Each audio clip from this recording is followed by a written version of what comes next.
ಪ್ರಪಾತಕ್ಕೆ jeep ಉರುಳಿ ಬಿದ್ದಿದ್ದು ವ್ಯಕ್ತಿಯೊಬ್ಬರು ಸ್ಥಳದಲ್ಲೇ ಸಾವನ್ನಪ್ಪಿರುವ ಘಟನೆ ಕೊಡಗು ಜಿಲ್ಲೆ ವಿರಾಜಪೇಟೆ ತಾಲೂಕಿನ ಪೆರಂಬಾಡಿ ಚೆಕ್ ಪೋಸ್ಟ್ ಸಮೀಪ ನಡೆದಿದೆ.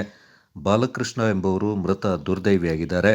ಕೇರಳ ಮೂಲದ ಬಾಲಕೃಷ್ಣ ಎಂಬುವರು ತಮ್ಮ ಜೀಪ್ನಲ್ಲಿ ವಿರಾಜಪೇಟೆಯಿಂದ ಕೇರಳ ರಾಜ್ಯದ ಕಣ್ಣನೂರಿಗೆ ತೆರಳುತ್ತಿದ್ದ ಸಂದರ್ಭ ಚಾಲಕನ ನಿಯಂತ್ರಣ ತಪ್ಪಿದ ಜೀಪು 50 ಅಡಿ ಆಳದ ಪ್ರಪಾತಕ್ಕೆ ಉರುಳಿ ಬಿದ್ದಿದ್ದು ಬಾಲಕೃಷ್ಣನೆಂಬುವರು ಸ್ಥಳದಲ್ಲೇ ಮೃತಪಟ್ಟಿದ್ದಾರೆ. ಕೇರಳ ಸಂಪರ್ಕ ಕಲ್ಪಿಸುವ ಪೆರಂಬಾಡಿ ಚೆಕ್ ಪೋಸ್ಟ್ನಿಂದ ಸುಮಾರು 5 ಕಿಲೋಮೀಟರ್ ದೂರದಲ್ಲಿ ಘಟನೆ ನಡೆದಿದ್ದು ಬಾಲಕೃಷ್ಣ ಎಂಬುವರ ಮೃತದೇಹ ಗಾಡಿಯಲ್ಲೇ ಪತ್ತೆಯಾಗಿದೆ.